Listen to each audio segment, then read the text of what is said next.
Assalamualaikum warahmatullahi wabarakatuh. Ya guys, kembali lagi di channel saya di channel Afreza Raher dan masih dengan saya di sini Afreza Ramadhani Herdian dari Prodi Pendidikan Bahasa Indonesia. Untuk hari ini kita akan membahas materi terakhir dari sejarah sastra. Judul dari materi hari ini Ikhtisar Sejarah Sastra Indonesia oleh Aji Prosidi. Pertama-pertama, mari kita kembali lagi untuk membahas tentang apa sih itu sejarah sastra. Jadi, pada dasarnya, sejarah sastra Indonesia adalah ciptaan sebuah kreasi yang bukan semata-mata sebuah imitasi. Karya sastra sendiri pada hakikatnya merupakan suatu media yang mendayagunakan bahasa untuk mengungkapkan tentang kehidupan manusia. Lalu kesusastraan terbagi menurut geografis atau bahasa. Maka yang termasuk kategori tersebut yaitu karya sastra, novel, cerita atau cerpen, syair, pantun, sandiwara atau drama.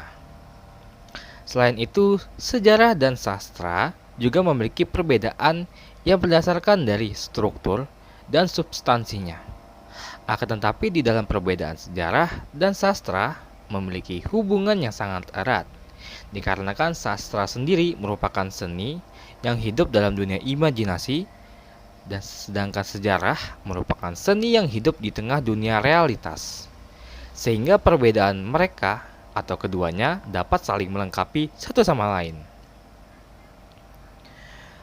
Lalu, dalam sastra sendiri, metode pengajarannya bersumber dari pengetahuan tentang sastra atau yang lebih dikenal sebagai literary studies, dan literary studies ini dibagi menjadi 3 cabang oleh para ahli, yakni yang pertama, teori sastra, yang kedua sejarah sastra, dan yang ketiga kritik sastra.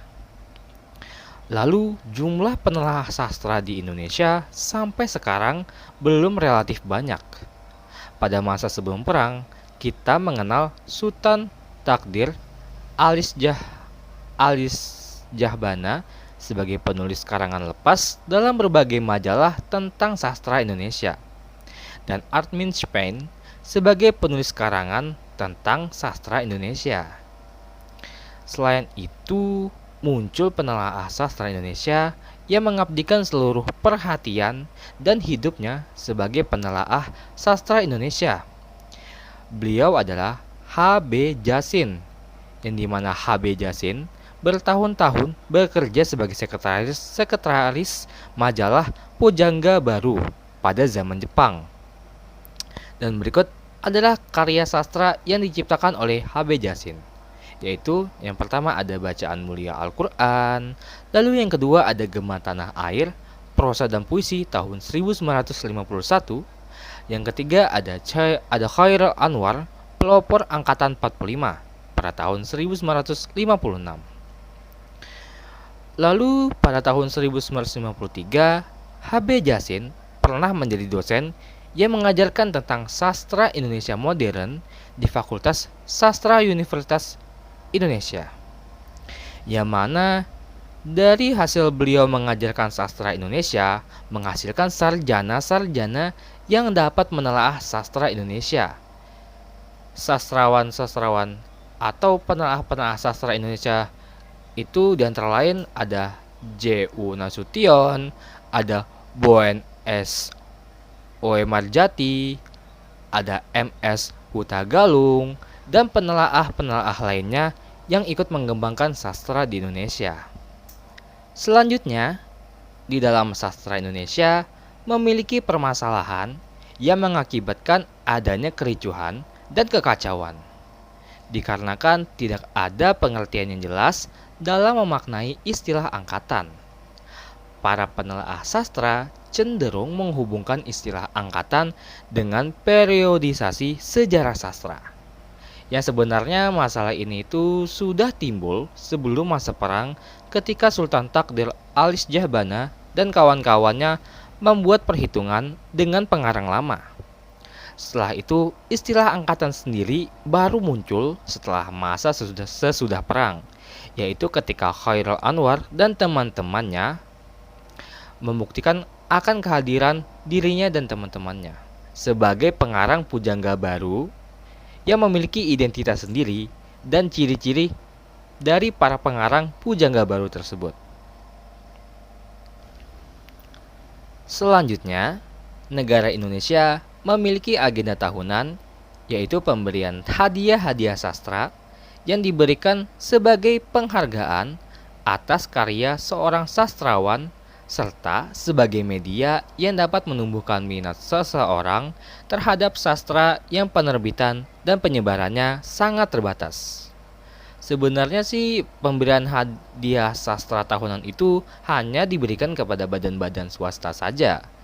Dan baru pada tahun 1969 baru ada pemberian hadiah-hadiah sastra yang resmi diberikan oleh pemerintah Republik Indonesia.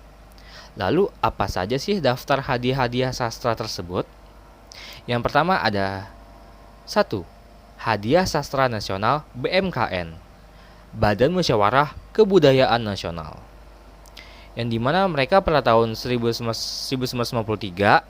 BMKN memberikan hadiah sastra untuk sastrawan yang memiliki karya-karya sastra yang terbaik. Lalu yang kedua ada hadiah Sastra Yamin, yang dimana Yayasan Yamin pada tahun 1964 memberikan hadiah kepada kegiatan-kegiatan manusia yang dianggap paling berhasil dalam tahun 1963. Salah satu tokoh yang menerima hadiah sastra tersebut adalah Trisno Juwono, yang dimana beliau mendapatkan karya sastra Pagar Kawat Berduri. Yang ketiga ada hadiah tahunan pemerintah. Pemerintah memberikan hadiah kepada seniman dan ilmuwan yang dianggap paling berjasa di antara para seniman yang dianggap patut mendapatkan hadiah, yaitu juga para sastrawan. Yang keempat ada majalah. Majalah-majalah kesusastraan biasanya juga memberikan hadiah tahunan kepada karangan-karangan terbaik yang dimuat di dalam majalahnya. Sebagai penutup materi kita hari ini, kesimpulannya adalah di dalam sejarah sastra, H.B. Yasin dikenal sebagai penelaah sastra yang paling berpengaruh di dalam mendokumentasikan karya sastra. Berkat beliau dan berkat didikan dan bimbingan beliau dapat memunculkan sarjana-sarjana yang dapat menelaah sastra Indonesia. Selain itu, di dalam sastra sendiri terdapat konflik masalah di dalam memaknai istilah angkatan itu sendiri.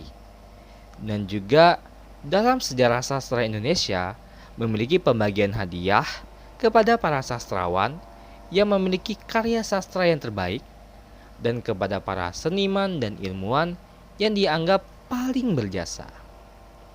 Baik, itu saja materi saya hari ini, dan sebagai penutup materi sejarah saya hari ini, apabila saya ada salah-salah kata saya mohon maaf, dan apabila ada salah-salah kata di video saya sebelum-sebelumnya, saya mohon maaf sebesar-besarnya. Baik, sekian dari saya. Wassalamualaikum warahmatullahi wabarakatuh.